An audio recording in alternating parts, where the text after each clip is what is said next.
Esse é o Ancapso e nós vamos falar sobre o fim do indulto a Daniel Silveira, né? Pois é, estava na cara que isso ia acabar acontecendo. Vamos entender quais são as teses que eles estão colocando aqui e qual que é o problema com isso daí, porque no final das contas, sim, isso é um problema. Mais uma vez, o STF está mudando todo o entendimento dele em um assunto exclusivamente para atacar Bolsonaro. Vamos entender isso daqui. Essa notícia foi sugerida por Hoje no Ancapsu Militar com Peter Ukraniev, servidor público libertário e várias outras pessoas. Obrigado aí ao pessoal que sugeriu a notícia. Obrigado a você que está assistindo o nosso vídeo. Se você gosta do nosso conteúdo, por favor, deixe o seu like e se inscreva aqui no canal, né? Pois bem, o STF já tem maioria para julgar, invalidar o indulto dado a Bolsonaro, dado por Bolsonaro a Daniel Silveira, lá por questão das acusações contra aquele discurso do Daniel Silveira, né? A gente já falou sobre esse assunto várias vezes. Aquele discurso do Daniel Silveira eu achei inapropriado mesmo. Foi um discurso com uma série de grosserias e coisa e tal. Eu acho que estrategicamente não deveria ser feito. Agora, cara, a gente saiu de um ponto em que o deputado tem a prerrogativa da imunidade parlamentar justamente para ele poder expressar a opinião dele. De novo, eu achei errado do ponto de vista estratégico, achei que foi exagerado aquele discurso, mas caramba, ele é um deputado, ele tem o direito de colocar a posição dos eleitores dele, da parcela da população que ele representa, mesmo que essa posição seja uma posição considerada absurda por uma outra parcela. Para pensar, a ideia é justamente trazer essas discussões duras, essas discussões difíceis, para o Congresso, onde o Congresso pode avaliar isso sem usar violência e assim chegar a uma conclusão razoável para todo mundo. Se você impede um deputado de exercer a imunidade parlamentar dele, de fazer o discurso duro que ele acha ou inadequado que seja, você impede essa parcela da população que pensa como aquele deputado de ser representada. O que vai acontecer? Isso vai resolver o problema? Essas pessoas vão deixar de pensar daquele jeito? Não, elas não vão deixar de pensar daquele jeito. Elas vão continuar pensando daquele jeito e agora você não tem mais a solução pacífica. Você perdeu a oportunidade de ter a confrontação de outros parlamentares falarem contra, discutirem, argumentarem e chegar no meio termo que poderia ser pacífico para todo mundo. É por isso que a imunidade parlamentar é importante. Deve-se deixar o parlamentar falar o que ele quiser. Vocês sabem, a minha opinião, a opinião da ética libertária é ainda mais radical do que essa. É que qualquer pessoa pode falar qualquer coisa, por mais idiota e grotesca e racista e o que seja que for a coisa. Por quê? Porque a ideia é que a pessoa falando, ela pode ser confrontada, ela pode ser argumentada, ela pode tratar aquela ideia, ela pode receber as informações contrárias àquela ideia, e assim, quem sabe, nem sempre acontece, mas algumas vezes as pessoas razoavelmente saem dessas posições extremadas e voltam a posições mais razoáveis. Se você impede aquela pessoa de falar, a pessoa não vai ter os argumentos contrários, não vai ter nada que impeça ela de afundar cada vez mais no extremismo.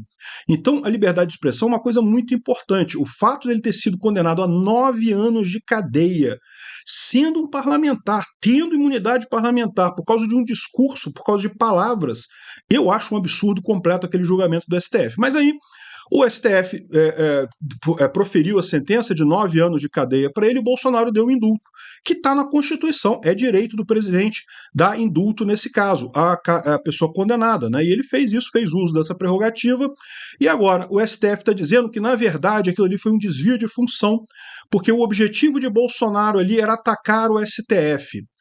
Ora, então, o que impede a gente de imaginar que essa decisão do STF não é um ataque a Bolsonaro também?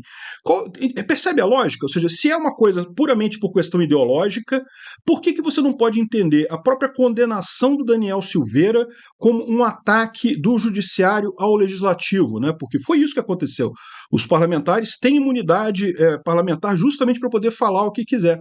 O STF atacou essa imunidade parlamentar. Então, essa decisão do STF seria um desvio de função também?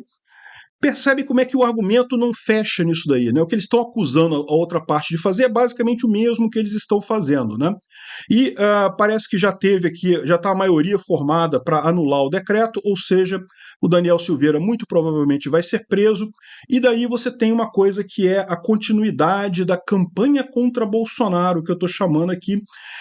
Já prenderam o Mauro Cid, prenderam o Anderson Torres, vão prender o Daniel Silveira e vão tentar fazer essas pessoas falarem alguma coisa contra Bolsonaro. vão ficar naquele eterno limbo jurídico, naquele eterno lamaçal do STF, só vão poder sair dali quando delatarem Bolsonaro, quando falarem alguma coisa contra Bolsonaro. Nunca foi tão explícita essa movimentação deles, né?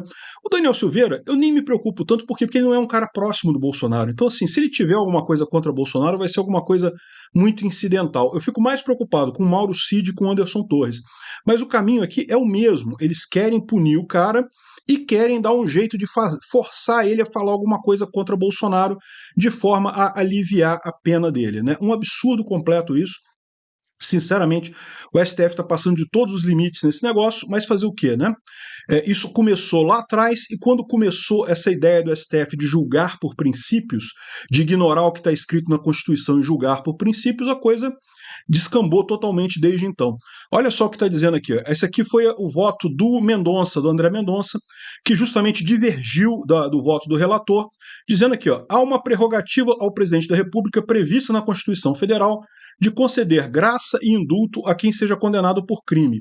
Certo ou errado, expressão da impunidade ou não, esse é o comando constitucional que deve ser observado. Ou seja, está na Constituição. O que está na Constituição é que Bolsonaro tem o direito de fazer isso. Essa ideia de dizer que não, mas isso não foi ele não estava fazendo um indulto, ele estava dando um ataque ao STF, coisa e tal.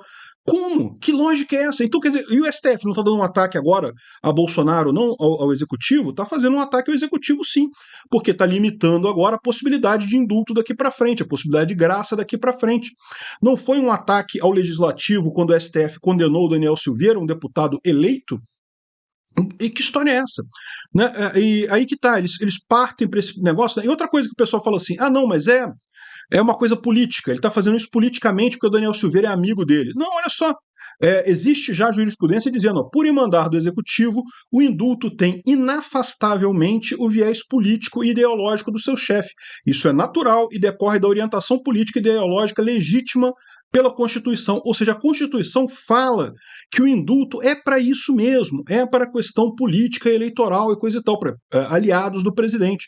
Pronto, não tem nada de errado, né? Esse ataque que o pessoal está vendo no STF é exatamente igual ao ataque que o STF está fazendo nos outros poderes, mas como é o STF que julga no final as coisas todas, a gente está chegando naquela situação do trono de ferro lá, né? Que é o que se diz, aquela ideia de que surgiu na Revolução Francesa, de que não, vamos fazer os poderes separados para poder um equilibrar o outro e assim você não ter um poder absoluto.